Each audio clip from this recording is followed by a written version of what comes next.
Right now on WHAS11 News at 5, diving into the former police chief's resignation letter 1 week after she walked away from the job. Right here on WHAS11, the acting police head responds to the critiques on department culture and the real reasons the former chief said she had to step away. Louisville Metro Animal staff members upset after learning about 2 dogs found dead in trash bags, where the animals were found, and how their deaths impact those at the shelter. And the heat has come back to stay for a while. How President Joe Biden's working to protect millions of people on the job. WHAS 11 News at 5 starts now.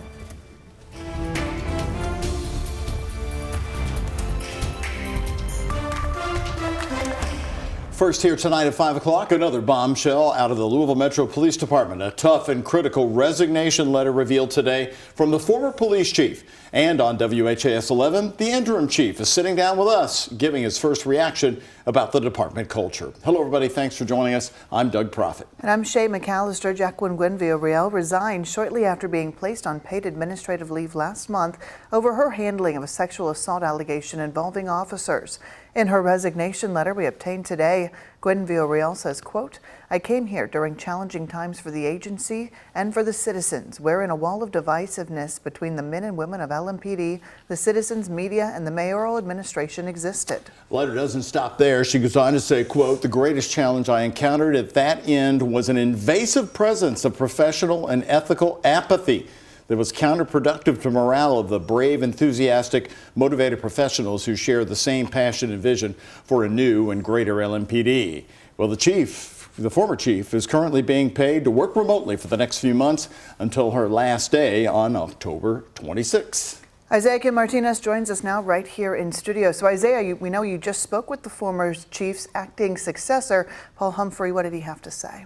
Well, Shay, we did, and right here at our station at that, and I asked Colonel Paul Humphrey the question if he agrees with her statements, particularly the one about the presence of, as Doug mentioned, ethical apathy. Here was part of his answer.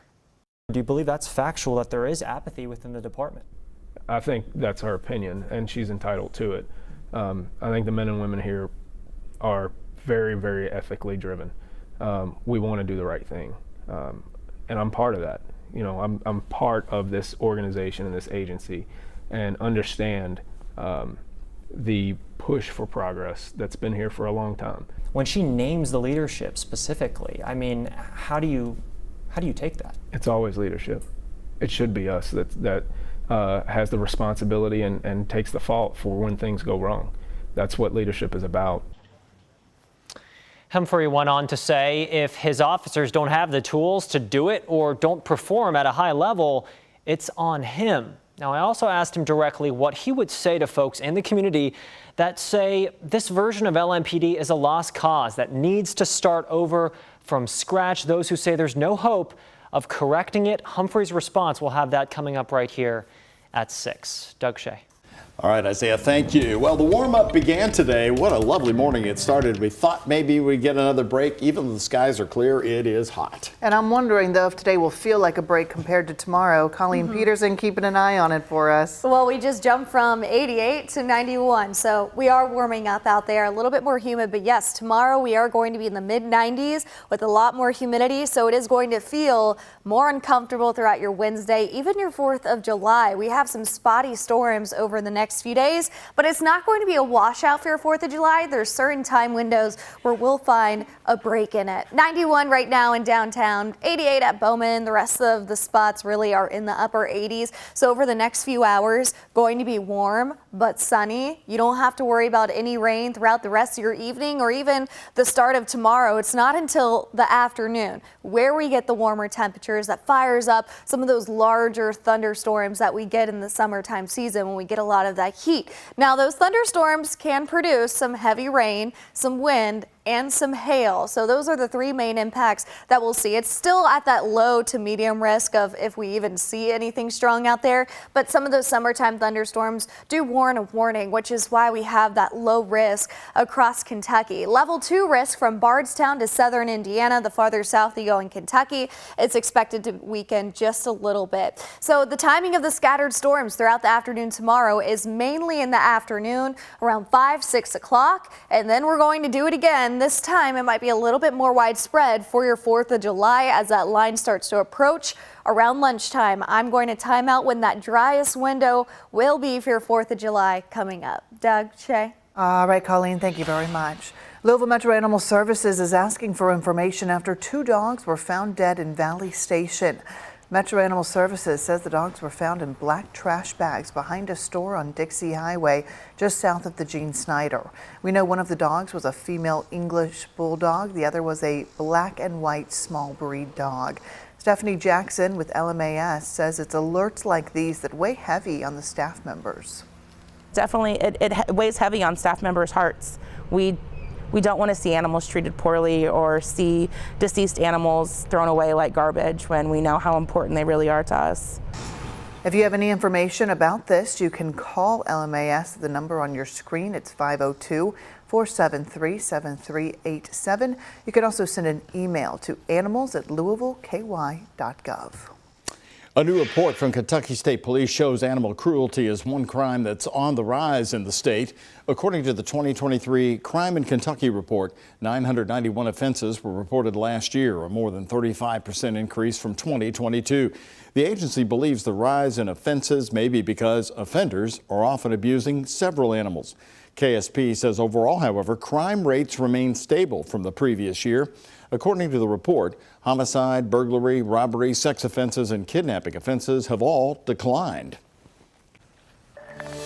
A plea deal may be in the works for the Bullitt County mother accused of killing her sons. Today, Tiffany Lucas filed motions for a mediation.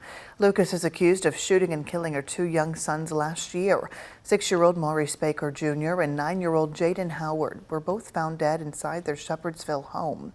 Now that this motion is filed, the defense and the prosecution are expected to come together to try to reach a deal. Last month, the judge set her trial date for December 17th.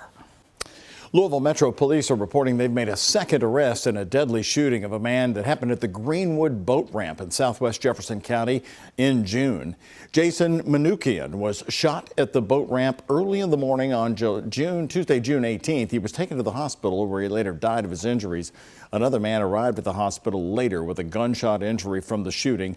He was treated and survived. Police did not release the name of the latest arrest, only saying that person is a minor and that they're going to be charged with murder, assault, tampering with physical evidence, and possession of a handgun by a minor.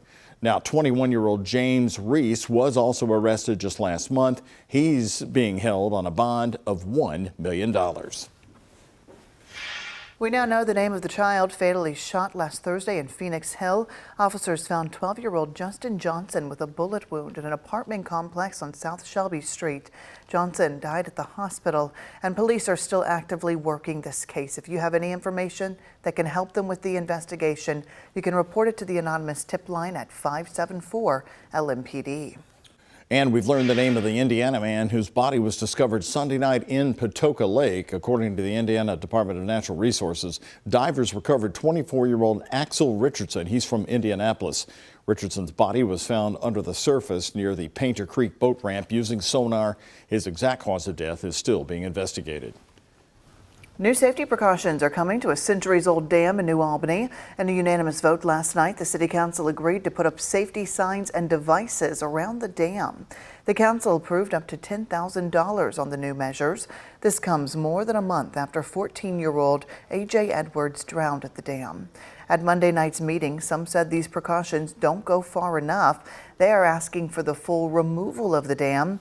Several others, including Mayor Jeff Gahan, want to keep it and see it modified through recommended rock ramps.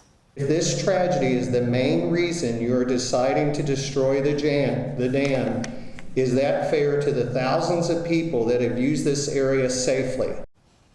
The next City Council meeting is set in New Albany for July the 18th. Happening today, tomatoes, squash, green beans. The farm comes right to the city. A community program with an emphasis on urban agriculture is expanding here in Metro Louisville. It'll be the first of its kind. In the dirt today, after the success of a community garden in Emerson Park, Louisville Mayor Craig Greenberg wanted to expand this program. The new program will be housed in the Parks and Recreation Department of Metro Government. They will work with the Metro Council and local government groups to start more urban farming sites. We're exploring more ways that we can have edible landscapes in our public parks, more ways that we can have more great community gardens like the one here at Emerson Park. And there are so many great people already working on this. Louisville Parks and Rec says its approach will align with other city strategies and is supported by the Metro Public Health and Wellness Center for Health Equity. Up next.